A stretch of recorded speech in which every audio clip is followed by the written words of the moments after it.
사도 바울이 디모데에게 쓴 편지를 살펴보도록 하겠습니다. 바울이 디모데에게 교회를 이렇게 세우라고 하였습니다. 1절 말씀 보시면 늙은이를 꾸짖지 말고 권하되 아버지에게 하듯 하며 젊은이에게는 형제에게 하듯 하고 늙은 여자에게는 어머니에게 하듯 하며 젊은 여자에게는 온전히 깨끗함으로 자매에게 하듯 하라. 참 과부인 과부를 존대하라. 만일 어떤 과부에게 자녀나 손자들이 있거든 그들로 먼저 자기 집에서 효를 행하여 부모에게 보답하기를 배우게 하라. 이것이 하나님 앞에 받으실 만한 것이니라.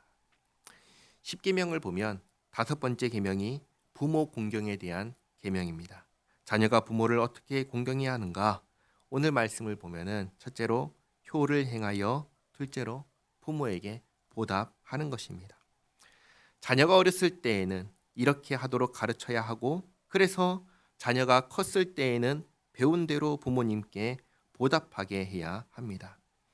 이걸 다르게 말하면 나이든 부모님을 잘 모시고 사는 것이 예수 믿는 사람의 도리라는 것입니다. 그러니까 제대로 예수님을 믿는 사람은 효자가 될 수밖에 없습니다. 하나님께서 그것을 기뻐하시기 때문입니다.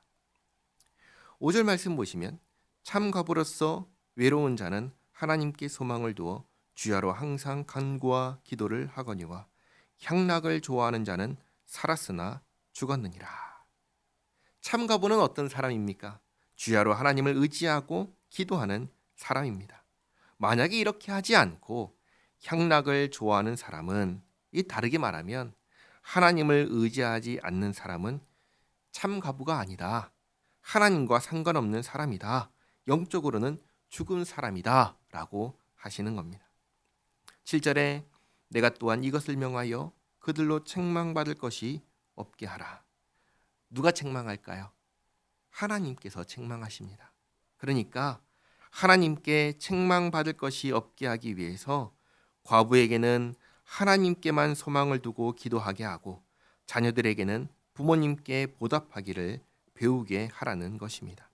이것을 한 번 더 강조합니다. 8절에 누구든지 자기 친족, 특히 자기 가족을 돌보지 아니하면 믿음을 배반한 자요 불신자보다 더 악한 자니라.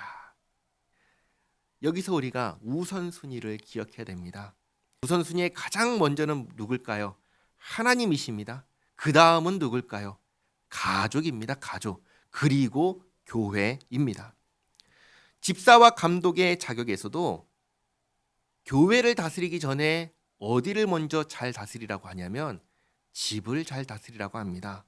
가정을 잘 다스리지 못하는 자가 어떻게 하나님의 교회를 다스릴 수 있겠느냐라고 말씀하셨습니다.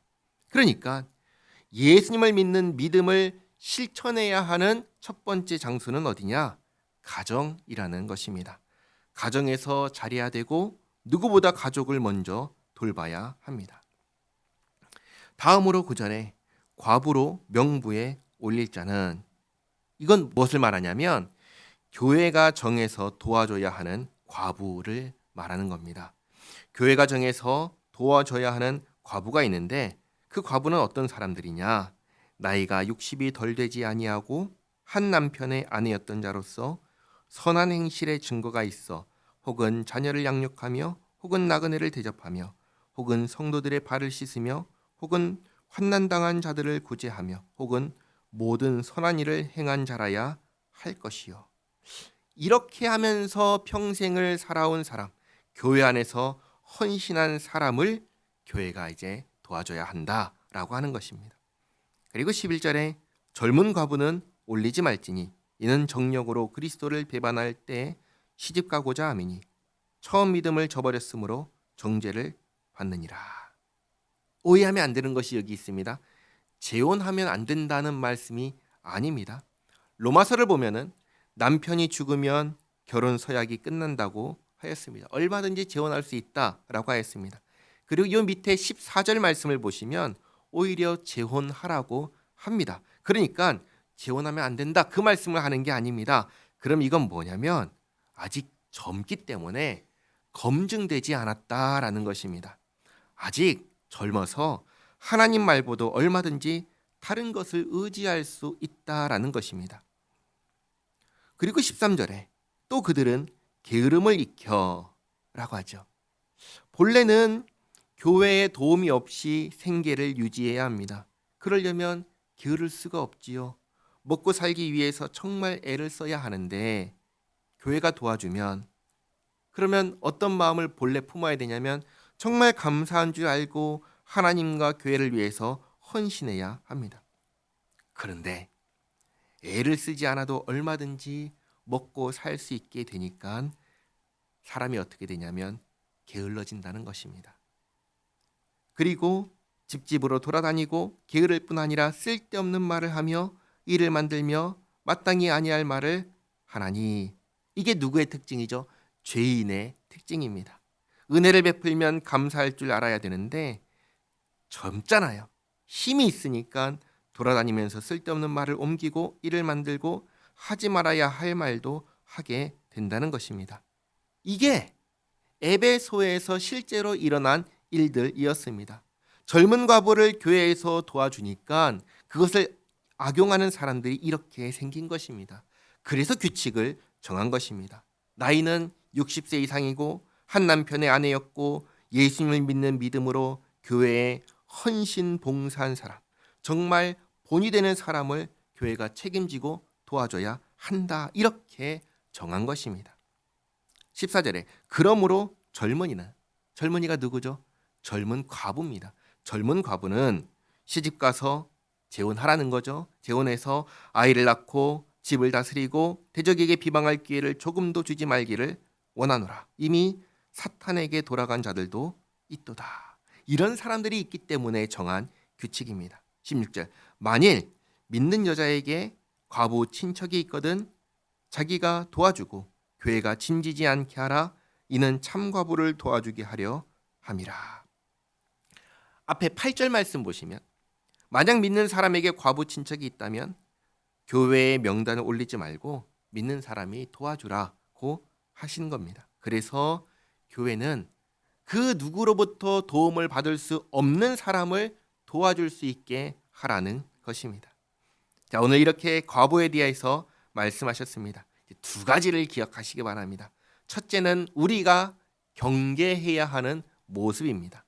6절과 8절과 13절 말씀인데 6절에서 향락을 좋아하는 사람은 죽은 사람입니다. 8절에서 가족을 돌보지 않는 사람은 악한 사람입니다. 13절에서 게으르고 집집마다 돌아다니며 쓸데없는 말을 하고 일을 만들고 아니할 말을 하는 사람은 대적에게 비방거리를 주는 사람입니다. 우리는 이러한 모습을 경계하고 이러한 사람이 되어서는 안 되겠습니다. 둘째는 참 과부의 자격이자 우리가 되어야 하는 모습입니다.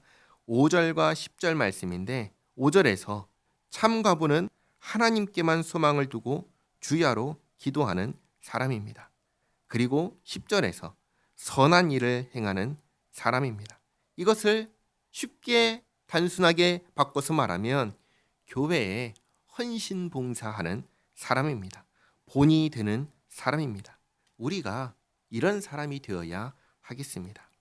오늘 기도하실 때 우리가 경계해야 하는 사람의 모습, 또 우리가 되어야 하는 사람의 모습을 기억하며 기도하시기 바랍니다. 기도하겠습니다. 하나님 감사합니다. 에베소 교회의 과부의 규정을 통하여 우리에게 가르쳐 주셔서 감사합니다. 오늘 경계하신 모습들을 우리가 기억해서 향락을 좋아하고 가족을 돌보지 않고 게으르고 집집마다 돌아다니며 쓸데없는 소리를 하여 대적에게 비방거리를 주는 그런 사람이 되지 않게 하옵소서. 우리 모든 성도가 참으로 하나님께만 소망을 두고 의지하며 기도하며 주님의 교회를 위하여 헌신 봉사하며 뭇 사람들에게 본이 되는 성도가 되게 하옵소서. 무엇보다 하나님 보시기에 아름답고 주님께 칭찬받는 성도가 되게 하옵소서. 예수님의 이름으로 기도하옵나이다. 아멘.